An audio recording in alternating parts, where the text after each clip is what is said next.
gitu aku datang karena memang dia suka bule yang cuma suka pas aku cari tahu kenapa nggak mau pernah menikah, gimana nggak mau menikah, kerja keras terus. Hai kamu yang ada di sana, intan lagi. Emang hari ini gue bahas 3 ya, karena takut durasi terlalu panjang, jadi gue bagi 3. Setiap pertanyaan itu gue kasih vlognya yang berbeda-beda. Selamat gabung buat kalian semuanya, teman-teman aku, sahabat-sahabat aku. Kita di sini tempatnya sharing-sharing. Kalau misalnya pun kalian mau bertanya, langsung aja ke Intan Kurkowski.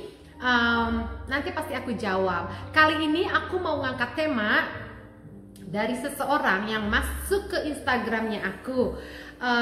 Ini Saturday dia ngirimnya, udah berapa lama yang lalu aku lupa ya kan. Jadi buat kamu tolong didengerin ini, buat kalian semuanya juga. Ini penting juga menurut gue, ini menarik juga. Jadi 3 vlog gue yang gue angkat kali ini menurut gue menarik semuanya. Oke? Ini kayaknya menurut gue adalah judulnya tentang bule PHP. Tuh, bayangin PHP. Jejotin aja kepalanya ke tembok. Oke, langsung aja. Hai, ini titipan teman katanya. Jadi teman aku kenal bule dari Australia. Oke. Dia datang pertama kali ke Jakarta ketemu teman aku. Teman aku ini anaknya 4. Paling besar 20, paling kecil 9. Nah, si bule itu udah datang 3 kali ke Indonesia. Tapi si bule nggak pernah minta dikenalin sama orang tua teman aku. Cuma kenal teman anak-anak teman aku doang.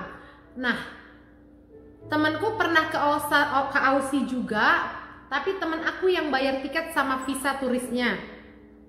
Di Aussie si bule pun nggak kenalin dia ke keluarga si bule tersebut. Di Indonesia pun teman aku suka rebutan bayar makan karena anak-anak juga kan ada 4. Nah, selama hubungan 1 tahun 7 bulan selalu aja teman aku ini yang sapa duluan. Pernah teman aku sengaja nggak sapa, itu bule nanya kenapa nggak sapa. Nah, kedua kali coba nggak sapa lagi, nah si bule itu nggak sapa juga. Yang akhirnya kesel lah teman aku dan keterusan nggak sapa-sapa bule itu selama 1 bulan. Tapi bule itu juga akhirnya nggak nyapa-nyapa juga gitu. Itu bule juga bikin visanya disebut dia cuma temen, bikin visa ke perempuan ini ya. Dan nggak pernah bilang I love you, nggak pernah bilang sayang. Teman aku kesel karena statusnya nggak jelas dan merasa teman aku duluan yang selalu sapa. Giliran nggak disapa malah nyapa balik sampai sebulan lebih. Menurut kamu itu bule serius nggak? Makasih ya kalau Mbak kasih sarannya. Bule. Kalau menurut aku ini serius apa enggak? Jujur ya kan, nanya jawabnya jujur apa bohong? Karena kamu ceritainnya dari ceritanya kelihatannya dia tidak peduli ya, ngeselin sih ya. Tapi bisa bertahan 1 tahun 7 bulan pasti ada lucu-lucuannya juga, pasti makanya bisa bertahan selama itu kan. Tapi kan kamu nggak menceritakan sesuatu kenapa bisa bertahan sampai 1 tahun 7 bulan selama itu. Padahal tidak ada kata I love you, tidak ada kata sayang-sayangan, dan status pun tidak jelas. Kamu tidak bilang alasannya kenapa bisa kuat 1 tahun 7 bulan. Kalau gue nggak bakalan mau lah 1 tahun 7 bulan. Karena kita ini kan masih perempuan Asia ya, yang masih suka yang namanya basa-basi busuk kan. Yang dikasih harapan, kita kan perempuan kan. Jadinya dengan harapan itu walaupun nanti tidak jadi, membuat pondasi buat kita sendiri.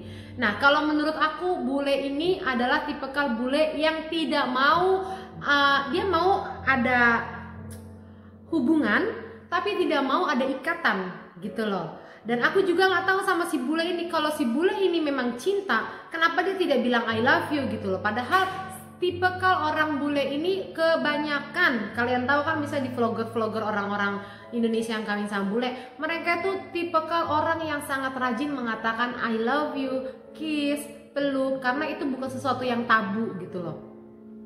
Kalau di Indonesia kan ngomong aku mencintaimu suamiku, kayaknya jijik gitu kan, lewat tingkah aja udah ketahuan, ngapain sih ngomong-ngomong kayak begitu. Kalau di Indonesia kan kayak gitu kan, apa sayang aku mencintaimu, aku merindukanmu, geli. Tapi kalau sama bule kebanyakan gitu ya, I love you because I love you, kayak gitu-gitu kan. Kayak suami gue tadi pagi kan, mama bikin ini another coffee please because I love you. Sering dia ngomong kayak gitu. Nah kalau soal si bule ini kan, kamu datang ke Amerika, enggak, teman kamu datang ke Amerika bayar sendiri, terus bayar tiket sama visa turis sendiri, tapi dia dia yang bikinin, mengajukan visanya ya kan. Terus padahal dari Indonesia ke Australia agak mahal loh tiketnya sama visanya. Temen aku kan pernah ke sana juga. Aku juga pernah ke sana sekali, Melbourne. Terus kamu kesel karena si bule tidak pernah nyapa, biasa disapa-sapa ya kan. Aduh, bule kayak begini sempaskan aja ya kan, gak ada nilai positif yang gue lihat. Tidak mau menyapa, tidak mau ada ikatan, tidak mengatakan I love you, suruh datang bayar sendiri. Kalau aku datang ke Malaysia ya kan, tiketnya cuma 700.000, pulang pergi 1,4 itu juga ya kan. Nah ini tiketnya udah mahal banget. Udah gitu aku datang karena memang dia my boyfriend ya gitu. Dia memang pas aku berani datang ke sana, memang sudah kita melakukan persetujuan gitu, dimana lu my boyfriend, gue adalah your girlfriend gitu loh. Jadinya oh iya gue mau ketemu pacar gue. Sedangkan kalau di kasus kamu kayak gini, gue mau ketemu siapa nggak tahu, pacar bukan, temen doang, temen. Tapi gue kalau bayar tiket gue sendiri, tapi gue sampai 1 tahun 7 bulan menjalin hubungan. Tapi dia tidak pernah mengatakan I love you, tapi tidak menyapa. Dia care nggak sama kamu? Dia tidak mau nanyain orang tua kamu. Dia tidak memperkenalkan kamu juga sama orang tuanya. Dia ini tipikal bule yang cuma suka-sukaan, tapi tidak mau ada ikatan. Mungkin beberapa faktor yang membuat dia seperti itu. Karena banyak juga bule yang tidak suka dalam ikatan. Kan sekarang kan di Jepang juga kamu lihat kan, tingkat angka kelahiran itu sangat-sangat minim. Bahkan diprediksi berapa tahun kemudian Jepang ini populasinya kan semakin habis, dia akan punah. Makanya di Jepang sekarang kan mati-matian pemerintahnya untuk memberi semangat buat para pemuda-pemudi mau menikah. Pas aku cari tahu kenapa nggak apa-apa menikah, gimana nggak mau menikah, kerja keras parodi di Jepang tuh.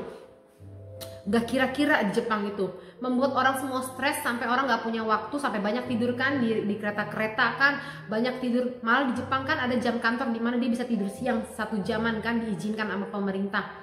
Nah jadi poin aku ini, dia bukan tipikal bule yang suka dalam ikatan. Mungkin dia trauma, mungkin dia memang tidak mau ngambil resiko, atau mungkin dia tidak suka yang namanya takut diatur. Hanya dia yang tahu kenapa dia tidak mau, kenapa dia melakukan ini. Tapi kalau misalnya dia bilang suka, pasti suka lah. Kalau dia nggak suka, dia tidak mungkin datang ke Indonesia. Kalau dia tidak suka, dia tidak mungkin mengizinkan kamu datang ke Australia untuk ketemu dia. Kalau dia tidak suka, dia tidak mungkin 1,1 sampai 7 bulan ini mau yang namanya komunikasi, walaupun tidak ada kata-kata yang romantis, bombastis, fantastis ya kan, fantastis gitu kan. Dia suka mah suka, cuman dia tidak mau yang namanya ada ikatan. Jadi ini juga pernah terjadi sama temen aku. Kalau dia kasusnya agak beda sama kamu. Dia misalnya menjalin hubungan tapi bukan pacaran ya, temenan doang. Sampai akhirnya si bule Australia ini mengajukan visa pelajar supaya teman gue ini bisa datang mengunjungi Australia. Dibayarin ongkosnya, dibayarin visanya, cuman tinggal di rumah dia untuk sekitar semingguan gitu kan. Untuk jalan-jalan doang. Bulenya ngomong, gue tidak mau ada yang namanya hubungan. Dia pacaran gak sih? Temenan. Gue tidak mau yang namanya menikah. Gue tidak mau yang namanya punya anak. Gue tidak suka yang namanya ikatan. Jelas bulenya ngomong kayak begitu loh sama ke temen gue. Sampai akhirnya temen gue sendiri bilang sama gue, ih ngapain kalau kayak begitu kan. Tidak mau ada hubungan, maksudnya ikatan. Tidak mau yang namanya ada cuman sekedar suka-sukaan doang tapi tidak ada jaminan apa-apa. Akhirnya teman gue ini yang temenan sama bule Australia, dia pun akhirnya hengkang. Dia tidak mau. Gue kan berpikir untuk masa depan, gue pengen punya keluarga, gue pengen punya anak. Jadi guys, gue bilangin sama kalian, kalau misalnya kalian dalam memutuskan hubungan sama bule, sebelum hubungan ini semakin dalam gitu ya, kalian juga harus perlu tahu visi dan misi si bule ini apa gitu. Contohnya, pada saat si Jerry ini pacaran sama aku, dia pernah bilang sama aku tuh ngomong gini, nanti kalau misalnya kita nikah kasih gue anaknya 4 ya, 4 harus 4. Nah padahal gue cuma punya anak 1 max million doang akhirnya sama dia. Tapi pada saat gue pacaran dia pernah ngomong kayak gitu, artinya gue tahu dia ini menginginkan anak. Oke? Pada saat si Jerry pertama kali memperkenalkan dirinya dia ke gue lewat email, dia bilang gue udah anak 1, gue mencari istri. Yang artinya, gue tahu dia ini pria yang ingin mempunyai ikatan serius yang sah secara hukum dan agama. Berarti mencari istri, bukan mencari pertemanan gitu loh. Berarti si Jerry ini pria yang menginginkan punya anak. Nah, kenapa gue bilang sama kalian, kalian setiap mau menjalin hubungan sama seseorang harus tahu visi dan misinya. Takutnya kalian ini jadi buang-buang waktu. Sama kayak subscriber gue ini, 1,7 bulan itu buang-buang waktu gitu loh. Apalagi si perempuan ini katanya kan janda anak 4, yang satu udah 20, yang kecil paling kecil 9. Pastinya dia ini mencari bukan untuk lucu-lucuan. Dia pasti mencari seseorang untuk bukan sekedar seks ya, kalau udah seumur kayak begitu, udah punya anak umur 20 tahun. Pasti mencari seseorang yang bisa menjadi partner, sahabat, teman curhat gitu loh. Pasti dia menginginkan seseorang yang serius gitu kan.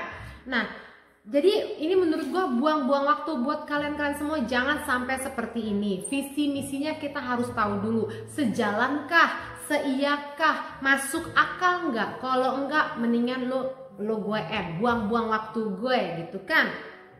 Jadi buat subscriber aku ini, jadi menurut aku kamu itu paling bener udah hempaskan ini bule sialan kan. Sorry kalau aku bilang sialan, karena dia tidak berani yang namanya komitmen. Dia tidak mau yang namanya ada hubungan. Kalau memang dia cinta, dia akan mengatakan tidak segan-segan. Dia mengatakan I love you. Kalau memang dia sayang, dia tidak akan segan-segan mau tahu kayak gimana sih orang tua lu, siapa sih orang tua lu ya kan. Kalau misalnya 1,7 bulan itu hubungan lama loh. Aku aja kan pacaran itu setahun cuma 4 kali ketemu, akhirnya nikah kan nggak sampai setahun 7 bulan gitu loh, nggak pakai basa-basi busuk gitu. Aku jadi nggak ngerti sama si bule ini. Tapi kalau saran aku sama kamu, ini bule nggak serius. Kalau serius dia akan berani ngambil risiko. Atau mungkin bisa jadi begini, mohon maaf ya, mohon sekali lagi maaf, jangan tersinggung sama jawaban gue. Kan kamu tanya sama aku kan, jawabanku apa? Oke. Atau mungkin si bule ini memang suka, cuman backgroundnya background teman kamu ini anaknya kebanyakan, ada 4, yang membuat si bule ini akhirnya takut melangkah gitu loh. Anak lo 4 banyak banget, tapi gue suka sama lo, tapi gue takut ngasih harapan karena gue ngerasa diri gue nggak mampu. Bisa juga seperti itu gitu loh. Kalau misalnya si bulenya berpikir seperti itu tuh hak dia ya, tapi kan namanya anak 4 tapi 1 20 pasti kan udah independen, yang umur 20 tinggal 3 lagi kan sebenarnya. Toh kalau misalnya teman kamu bisa beli tiket ke Australia sendiri, bikin visa sendiri, akhirnya kan teman kamu ini kan seseorang yang independen kan. Harusnya si bule ini kan nggak ada alasan gitu dimana dia takut nggak mampu membiayai, nggak mampu untuk menafkahi gitu kan. Harusnya sih nggak ada alasan kalau misalnya teman kamu walaupun janda-janda independen kan. Mungkin itu salah satu alasannya, mungkin karena teman kamu terlalu banyak anaknya, dia takut berkomitmen, tapi dia suka, dia tidak mau kehilangan gitu loh. Dia suka dikasih perhatian kamu dengan sapa-sapa, tapi dia tidak pernah mau nyapa. Dia tuh takut, antara takut ngasih harapan, tapi nggak mau kehilangan. Artinya ini laki-lakinya egois, pengecut, bodoh, tidak punya planning, tidak punya tidak punya cita-cita. Jadi dia kalau dalam air itu cuma ngambang-ngambang doang, ya kan? Dia nggak tahu dia mau ke kiri atau ke kanan, mau gaya dada, enggak, dia ngambang-ngambang gini-gini doang di air. Dia bingung gitu loh. Kalau buat apa jalin hubungan sama cowok yang bingung-bingung kayak gini? Kalau dia tidak, laki-laki itu yang hebat itu adalah laki-laki yang bisa mengambil keputusan sendiri dalam hidupnya gitu. Keputusan, dia mampu mengambil keputusan. Karena seorang laki-laki dibutuhkan untuk mengambil keputusan gitu loh. Harus berani mengambil keputusan karena dia seorang nahkoda dalam kapal kan. Dia adalah seorang pemimpin gitu loh. Nah kalau kayak begini, ya pacaran enggak, ngomong cinta enggak, terus 1 tahun 7 bulan juga, hubungannya gue juga bingung, status gue nggak ngerti, kalau gue mau cemburu gue juga bukan pacarnya, tapi dia kalau nggak gue sapa tapi dia marah, tapi dia kayaknya suka sama gue tapi gue nggak tahu dia sayang apa enggak sama gue. Udah, jangan buang-buang waktu, hempaskan, kasih dia ke tukang beling kan, cari yang lain. Bule-bule juga masih banyak kok sama mau janda-janda, mau anak 10 kayak namanya. Kalau jodoh pasti ketemu juga. Gak usah buang-buang waktu sama bule-bule macam kayak begitu kan, buang-buang waktu, bikin gue emosi aja gitu ya kan. Udah segitu aja informasi dari gue. Semoga ini bermanfaat buat kamu. Semoga ini bisa diinformasikan ke temen kamu. Semoga ini bisa membuka pikiran temen kamu. Ingat, bukan dia doang bule, masih banyak bule-bule yang lain. Bule temen gue isi vice president, CEO ya kan, Huawei CEO di Qatar. Dia janda anak 4 ditikahin CEO dong. Ya kan, jangan kecil hati. Kalau memang jodoh pasti ketemu. Berdoa aja, yakinkan seperti yang aku bilang. Kalau lo yakin, pasti diberikan. Kalau lo ragu-ragu, itu nggak akan pernah terjadi. Oke? Semoga ini bermanfaat buat kamu. Semoga ini bermanfaat juga buat semua subscriber gue, ya kan? Jangan lupa subscribe, like, and comment. DM kalau kalian mau bertanya, kalian mau curhat-curhatan. Sampai ketemu di video gue selanjutnya. Salam sejahtera buat kita semuanya. Bye-bye.